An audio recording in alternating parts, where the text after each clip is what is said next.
Secularism అంటే appeasement కాదు, అది వైట్ వాష్లు చేయకండి తప్పులు చేస్తే. సర్ తన్సే జుదా, సర్ తన్సే జుదా అని చెప్పి అంటే అట్లాగే తుపాకులతో సర్ తన్సే జుదా చేశారు వాళ్ళు ఉగ్రవాదులు. తల లేదు, పట్టుకుందాం ఆకరణ ఇలా అంటే తల లేదు అక్కడ. మీరు ఊహించుకోగలరు, అది ఈ మాట్లాడే తల లేదు. ఇంత క్రూరంగా చంపేశారు. ఎంత సహనం చూపిస్తాం? తప్పు జరిగినప్పుడు తప్పని చెప్తాం. పాకిస్తాన్కి మనకి ఏంటి తేడా?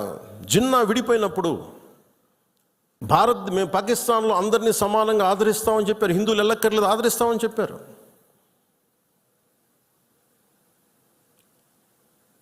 రెండు కోట్ల పైన ఉండే, చాలా కోట్ల ఎక్కువ, అంత జనాభా ఉండే చోట ఈరోజు జస్ట్ పట్టుమని కొన్ని లక్షల్లో ఉంటారు పాకిస్తాన్లో హిందువులు, అంతే.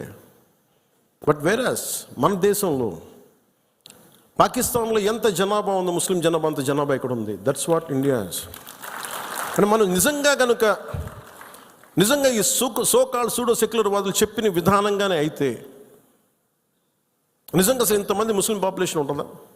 ఇంత వివక్ష చూపించే దేశం అయితే, హిందువులే నిజంగా వివక్ష చూపించే దేశమే అయితే ఇన్ని లక్షల మంది ఉండగలరా? అసలు ఇన్ని కోట్లాది మంది జనం ఉండగలరా? పాకిస్తాన్లో ఎంత ముస్లిం జనాభా ఉందో భారతదేశంలో అంతే ముస్లిం జనాభా ఉందో. దాదాపు అంత వివక్ష హిందువులకి ఎందుకు ఉంటుంది? హిందూస్ అక్కడెక్కడ కొంతమంది నాయకులు ఉన్నారేమో, మనకు తెలీదు. సంఘటనలు జరుగుతూ ఉంటాయి. మొన్నటికి మొన్న బంగ్లాదేశ్లో హిందువుల మీద దాడులు జరుగుతూ ఉన్నారు, విగ్రహాలు కాల్చేస్తూ ఉన్నారు, దుర్గాదేవి ఆలయాలు కాల్చేస్తూ ఉన్నారు. నేను మాట్లాడుతున్నప్పుడు మనకెందుకు సార్ అంటారు, అక్కడి నుంచి శరణార్థులు వచ్చేస్తారు, అప్పుడు ఇక్కడికే వస్తారు. మొత్తం దేశం మొత్తం అప్పుడు మన స్థానికులకు ఉద్యోగాలు పోతాయి. అప్పుడు మీకు ఓకేనా అన్న? ఆ దేశం బాగుంటేనే మనం ఇక్కడ ఉద్యోగాలు మన వాళ్ళకి ఇవ్వగలం.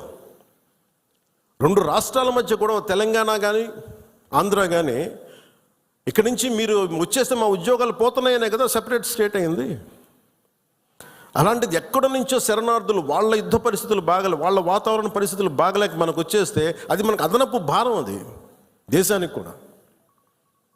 అంతేగాని దీంట్లో మన దీంట్లో వివక్ష ఏమి ఉండదు. It's a practicality. Why this country can't afford too much of migration.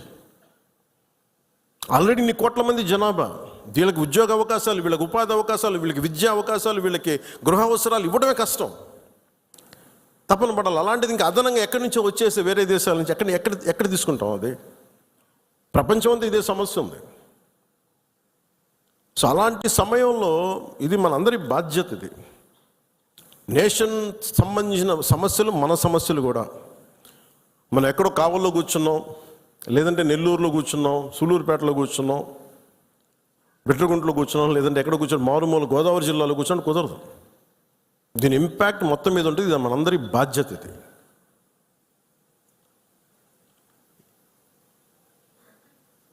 ఈ రోజున మనకి ఒక వాస్తవాన్ని వాస్తవంగా మాట్లాడటం తెలుసుకుందాం. నేను చాలాసార్లు ముస్లిం సమాజానికి కూడా చాలాసార్లు చెప్పాను, నేను ఎందుకు ఇంత మాట్లాడాల్సి వస్తుంది, ముస్లిం, క్రిస్టియన్, హిందువుని ఎందుకు మాట్లాడాల్సి వస్తుందంటే, హిందువులకు ఉన్నది ఒకటే దేశం, ఇంక వేరే దేశం లేదు.